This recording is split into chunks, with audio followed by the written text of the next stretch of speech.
Jadi memang awalnya kami tertarik karena memang yang menonjol ini Pak. Begitu masuk Kamal Bangkalan yang menonjol ini baik dari bangunan, baik dari luasnya tempat gitu kan. Jadi kami ingin tertarik minimal sejauh mana sih? Karena saya memang baru mendengar Trunojoyo yang tadinya Bangkalan ternyata ya tadinya ya. Hakikatnya itu kita ini tidak mulu-mulu mengurisi Madura saja. Sementara fokusnya, Pak. Baik dari sisi kultur, kemudian dari segi ekonomi, pendidikan, bagaimana Madura itu tidak ketinggalan.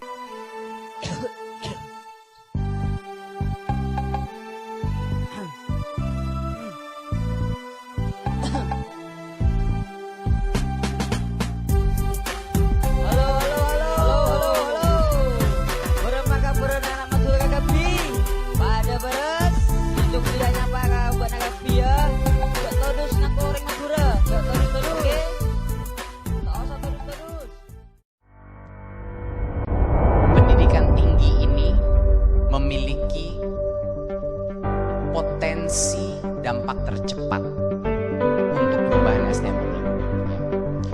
Potensi kalau kita bisa meningkatkan kualitas perguruan tinggi. Pendidikan tinggi di Indonesia ini harus menjadi ujung tombak yang bergerak tercepat.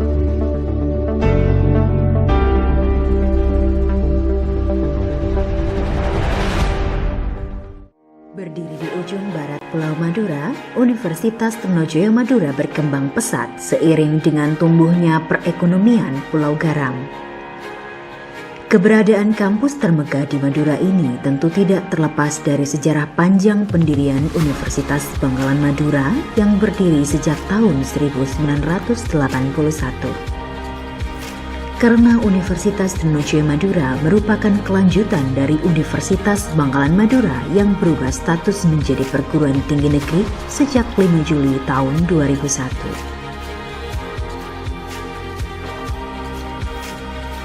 Kampus yang senantiasa mengembangkan diri agar dapat berkontribusi pada pembangunan dan peningkatan kualitas peradaban Indonesia.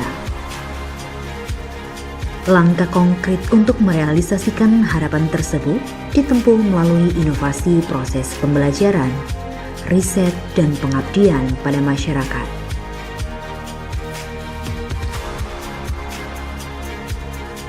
Desain bangunan dengan landscape Madura yang menonjolkan identitas etnik Madura yakni Tanian Lanceng, kampus ini sangat kondusif untuk pengembangan sumber daya manusia yang diharapkan mampu bersaing di dunia profesional, baik berskala nasional maupun internasional dengan tetap menjunjung tinggi akhlakul karimah. Seiring dengan kebutuhan dalam menjawab tuntutan global, mendorong Universitas Trunojoyo Madura untuk beradaptasi dengan kebijakan kampus merdeka dan merdeka belajar. Dengan senantiasa berinovasi dalam peningkatan kualitas bidang akademik, kemahasiswaan, dan sarana prasarana. Universitas Trunojoyo saat ini memiliki 7 fakultas dengan 33 program studi pada jenjang diploma, sarjana, dan pasca sarjana. Dengan didukung oleh 500 orang tenaga dosen profesional dengan latar belakang pendidikan minimal strata 2, lulusan dalam dan luar negeri. Jumlah pengajar tersebut masih akan terus bertambah dengan bergabungnya beberapa dosen muda lulusan terbaik dari berbagai perguruan tinggi dan kembalinya para dosen yang telah selesai menempuh pendidikan lanjutan di berbagai universitas di Indonesia. Jumlah pengajar tersebut masih akan terus bertambah dengan bergabungnya beberapa dosen muda lulusan terbaik dari berbagai perguruan tinggi dan kembalinya para dosen yang telah selesai menempuh pendidikan lanjutan di berbagai universitas di dunia. Keberadaan ratusan dosen terbaik tersebut didukung dengan 10 laboratorium terpadu yang terdiri dari 40 unit laboratorium spesifik, 10 gedung perkuliahan, perpustakaan di setiap fakultas dan 1 perpustakaan terpadu, serta dilengkapi pula dengan ratusan ruang kuliah yang cukup nyaman. Fasilitas peribadatan, kantin, hingga asrama mahasiswa telah dipersiapkan sedemikian rupa sehingga kampus sangat layak menjadi rumah kedua bagi para mahasiswa. Guna menjamin kelancaran dan kenyamanan perkuliahan, Universitas Trunojoyo Madura menyediakan beberapa jalur beasiswa.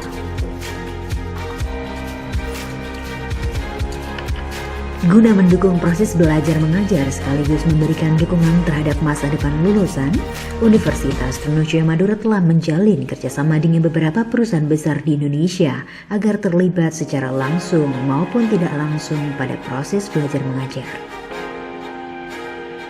Perusahaan tersebut bukan hanya membuka peluang dalam rekrutmen tenaga kerja, akan tetapi juga berkontribusi dalam pengembangan hard skill, soft skill, dan life skill mahasiswa. Universitas Trunojoyo Madura berkualitas, inovatif, dan mandiri. Assalamualaikum warahmatullahi wabarakatuh, rekan-rekan semua. Saya sekarang sedang ada di Universitas Trunojoyo Madura, dulunya Universitas Bangkalan. Satu-satunya universitas negeri di Madura. Dan kampus ini merupakan kebanggaan dari masyarakat Madura pada umumnya ya, karena sampai sekarang gedung yang tertinggi sepertinya ada di sini.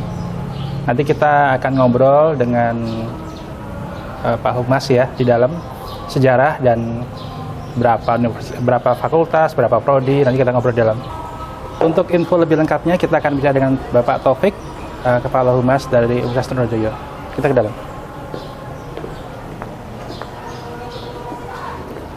Assalamualaikum warahmatullahi wabarakatuh, rekan-rekan semua. Hari ini saya dapat kehormatan diterima di Universitas Trunojoyo buat kita gali ya sejarah dan latar belakangnya Universitas Trunojoyo. Ini saya di sini bersama dengan Bapak Insinyur Taufikur Rahman Hasbullah MKes Pak ya, selaku Pranata Humas. Ini Pak, saya mau ngobrol-ngobrol nih tentang Trunojoyo. Santai aja Pak ya. Kita channelnya namanya Don Janon Pak.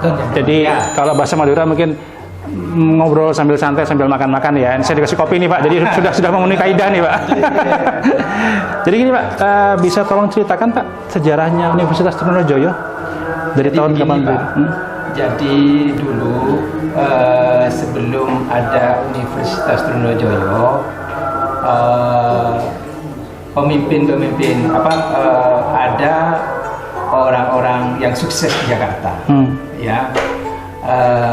Ingin memberikan kontribusi terbaik ke Madura, karena Madura ini masih terbelakang, baik dari sisi ekonomi, dari sisi pendidikan, sehingga salah satu untuk menstimulasi atau mendorong percepatan kemajuan Madura itu dengan pendidikan. Salah satu tokoh yang memang gigih memperjuangkan, salah satu tokoh diantaranya itu ada Haji Muhammad Nur. Haji Muhammad Nur, mantan gubernur Jatim. Oh iya. Ya. Okay. Kemudian memang sebelum itu sudah berdiri ada namanya Yayasan Kiai Madur. Ini punyanya Golkar. Oke. Yayasan milik Golkar. Kemudian pada saat itu Bapak Harto dengan mesin politiknya itu Golkar itu di bawah naungan Yayasan Kiai Madur untuk menginisiasi pendirian Universitas Bangkalan Madura. Saat itu kurang lebih tahun 85-an gitu ya. 85, tapi sebenarnya itu 81 ya, sudah 81 sudah mulai berdiri. Cuman di situ sudah ada cikal bakal pendirian Universitas Bangkalan. Nah, untuk mendirikan universitas pada saat itu menggunakan gedung milik Diknas, pada saat itu Dikbud ya, Pendidikan dan Budaya itu SDD, dan bergabung dengan Ungres di Gresik. Jadi kampusnya di Gresik Pak ya? Bukan di sini. Oh di sini. Oh oke. Cuman kalau untuk ujian negara itu nanti di sana. Ke Gresik, oke. Sehingga di situ ada berdiri Fakultas Pertanian. Untuk awalnya ya pertanian. Ada Fakultas Ekonomi. Ada Fakultas Hukum. Oke. Jadi kebanyakan pada saat itu banyak pegawai. Di sini rupa masih tanah tandus, Pak. Iya. Saya pada saat itu kalau diajak abah saya ke sini, ke desa-desa itu jalan kaki sampai lutut ini. Iya. Kadang-kadang kami digendong. Oke. Sehingga itu pertumbuhannya tertatih-tatih. Iya. Sehingga pada saat tahun 1986 lah, 1986 itu mulai digagas oleh Yayasan Kiai Lemah Dhuwur itu untuk menggandeng pengusaha-pengusaha yang sukses. Salah satu di antaranya Sudono Salim ya. Sudono Salim, oke. Ya, yaitu Indusmen. Kemudian ada Bimantara Group dan sebagainya, termasuk Gudang Garam. Iya. Itu mendirikan di sini namanya Unibang. Di sana ada bangunan lama. Universitas Bangkalan. Oke. Universitas Bangkalan. Sehingga itu cikal bakal kemudian ini. Dalam perjalanannya itu bagus, ya. Itu khususnya masa emas itu sekitar tahun 87 atau sampai 92 gitu. Sudah disupport pendanaan dari Jakarta, dari pengusaha-pengusaha, gedung, kemudian untuk bayar dosen. Dalam perkembangannya Jakarta sudah mulai melepas karena berat kalau misalnya subsidi terlalu berkembang. Akhirnya tahun 2001 tokoh-tokoh Madura ini menemui Gus Dur dan juga termasuk para ulama. Akhirnya Gus Dur bilang, sudah konsultasi sebelumnya kan konsultasi ke kementerian ya, ini tidak memenuhi syarat untuk dinegrikan karena pada saat itu kan fakultasnya cuma 3. Oh iya, oke. Ya, fakultasnya kan harusnya kan 7 lah, minimal 7 atau ada fakultas sainsnya lah, ada fakultas sainsnya. Akhirnya tahun 2001 Gus Dur itu melakukan Pres 85 itu, wah ini kalau begini tidak maju-maju Madura nih. Ya, langsung didirikan fakultas teknik, langsung itu satu dinegrikan. Ya. Lah mulai dari saat itu ada pelimpahan dari swasta menjadi negeri. Ya, swasta menjadi negeri, sehingga mulai tahun 2001 kita mulai bergerak cepat, kemudian dibantu oleh Universitas Brawijaya dan Universitas Airlangga dan ITS untuk mensupport kemajuan PTN, sehingga banyak guru besar ataupun dosen-dosen senior itu bisa membantu di sini untuk menjadi staf pengajar di sini. Nah, tahun 2001. Ya, terus pada saat itu rektornya itu di handle dari Brawijaya. Jadi pada saat itu Pak Ihsan Samaun, Prof. Ihsan Samaun, kemudian digantikan oleh Prof. Arifin. Nah, setelah di sini dirasa sudah cukup siap untuk dilimpahkan kepada pihak internal, maka terpilihlah Bapak Rektor, yaitu Bapak Syarif. Yang Pak Syarif ini sejak lama, mulai dari Unibang, kemudian sampai negeri, kan dia memang sudah banyak terlibat dalam kegiatan tata kelola kemajuan tinggi. Nah, berikutnya karena keprihatinan kita belum ada pertumbuhan yang signifikan, Pak Nur itu gigih untuk memperjuangkan bagaimana UTM ini bisa Madura ini cepat maju. Ini kalau hanya mengandalkan kapal saja, ya kapal saja ini tidak cepat ini, sehingga perlu ada jembatan penghubung. Sehingga pada saat itu digagas, yaitu jembatan Suramadu. Ya, Suramadu. Pada saat itu Suramadu kan harus bayar tiket. Iya. Dari pimpinan UTM ini menginisiasi. Nah, ini kan barangkali ini kalau Madura ini dibebaskan. So, tokoh-tokoh Madura ini matur ke presiden untuk tidak ada tiket Suramadu. Ini jembatan ini. Jembatan kesejahteraan. Iya, betul. Nah, akhirnya sekarang ini Pak, sudah ada tiket. Berarti atas inisiasi dari UTM juga ya. Termasuk diantaranya karena pada saat itu ada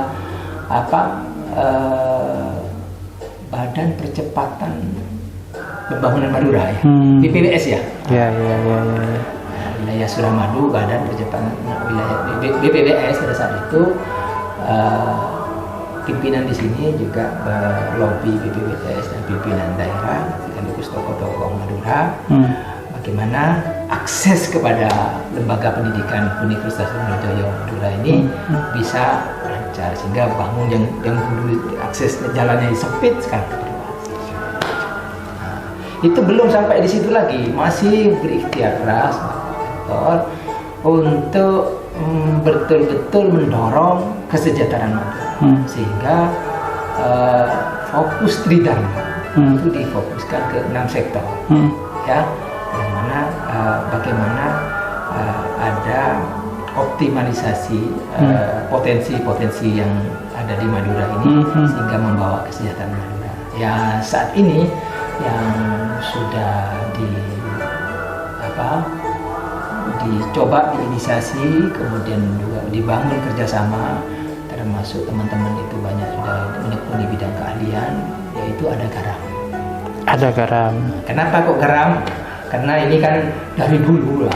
Madura lumbungnya garam ya. Dan potensinya memang sehingga banyak kajian-kajian garam. Kita punya tempat praktek ya garam, termasuk lahan di Pamekasan, termasuk di sini nanti dengan kerjasama dengan Semen Gresik untuk memacu teman-teman untuk betul melanjutkan visi dan misi rektor kajian-kajian garam sehingga memberikan kesejahteraan kepada Madura. Dan itu pun juga ditopang juga di aspek budidaya, jagung kan jagung. Jagung, dan ini alhamdulillah disupport oleh Bank Indonesia untuk mendanai sehingga banyak petani-petani yang memang terlibat dalam penanaman jagung. Ya, saya orang luar Pak. Salut atas kemajuan dari Trunojoyo Pak ya. Ini universitas negeri. Hanya yang di Madura cuman ini Pak ya. Di Madura. Gedungnya juga kayaknya paling tinggi ya di Madura sepertinya. Alhamdulillah saat ini begitu. Betul. Jadi sangat kayak mercusuar kan ini patokannya di sana UTM nih. Oke, kalau untuk yang sekarang Pak dalam perkembangan dari tahun Unibank sampai sekarang udah ada berapa fakultas Pak? Sekarang ini ada 7 fakultas. Jadi dulunya itu ada fakultas pertanian, hukum, ekonomi, dan menyusul teknik. Setelah teknik ini ada fakultas fisik, sosiologi, sosial dan budaya. Kemudian ada fakultas ilmu pendidikan. Kemudian ada fakultas keislaman. Nah, kenapa ada di situ? Kan di situ ada fakultas keislaman. Salah satu di antaranya yang ini keinginan ulama itu bagaimana UTM ini bergerak untuk mendorong dinamika masyarakat itu tidak lepas dari kultur masyarakat yang agamis. Kental Madura, kental agamanya ya, kental Islamnya itu. Sehingga dengan keberadaan fakultas keislaman ini ada banyak kiainya. Banyak kiainya. Betul. Nah, kita dari fakultas keislaman banyak lulusan luar negeri, baik dari Al-Azhar, dari Yaman ataupun dari dalam negeri sendiri. Sehingga kolaborasi antar disiplin ini sangat membantu UTM untuk berkolaborasi memberikan kontribusi kepada masyarakat. Kalau total mahasiswanya Pak berapa? Saat ini ya kurang lebih 20.000. 20.000. Realnya ya kurang lebih 18.000. Tahun ini menerima berapa? Ya Berapa mahasiswa? 4.000 yang sudah tercatat saat ini 4.300. Itu peningkatan ya? Ya, Peningkatan ya. sekali ya kondisinya ya. Oke. Dari 7 fakultas Pak, yang passing grade-nya paling tinggi nih, maksudnya fakultas unggulan yang mana nih? Kalau sebenarnya kalau fakultas itu sama-sama unggul. Oke. Cuman di sini kan prodi. Misalnya saya saat ini yang banyak menoreh prestasi itu prodi agribisnis. Agribisnis, Fakultas Pertanian berarti Pak ya? Ya. Kemudian yang banyak peminatnya ini ada manajemen, kemudian ada ekonomi syariah, ya, kemudian ada psikologi. Oh, ada juga psikologi. PGSD gitu kan? Iya. Jadi prodi. Jadi bisa jadi mahasiswa itu melihat mungkin dalam kacamata mereka uni prospek yang Iya, buat masa depannya ya. namun demikian sebenarnya ini kembali kepada dirinya. Apapun bidang keahlian kita, asal memang betul-betul profesional dan bisa memberikan manfaat, di situ masalah. Iya. Saya pikir untuk sementara cukup Pak. Jadi memang awalnya kami tertarik karena memang yang menonjol ini Pak. Begitu masuk Kamal Bangkalan yang menonjol ini, baik dari bangunan, baik dari luasnya tempat gitu kan. Jadi kami ingin tertarik minimal sejauh mana sih? Karena saya memang baru mendengar Trunojo yang tadinya Bangkalan ternyata ya tadinya ya.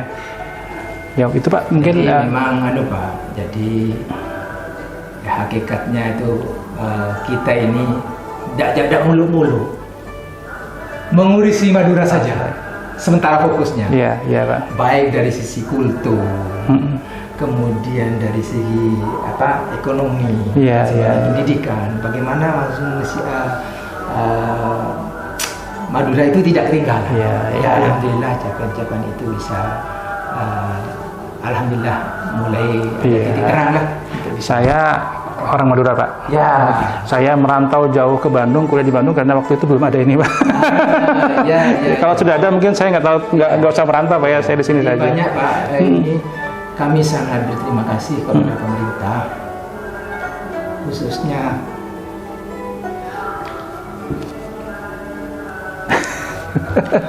Madura ini banyak orang miskin Pak. Betul. Ya. Jadi banyak mahasiswa yang berprestasi itu dari bidik misi. Ya. Banyak juga yang hafal Quran sampai jenjang S3. Kami berharap pemerintah itu bisa diwarnai SDM yang memang hatinya isinya itu ruh keagamaan. Ada ruh keagamaan. Kenapa? Ada ruh keagamaan itu membawakan tercermin kepada Allah.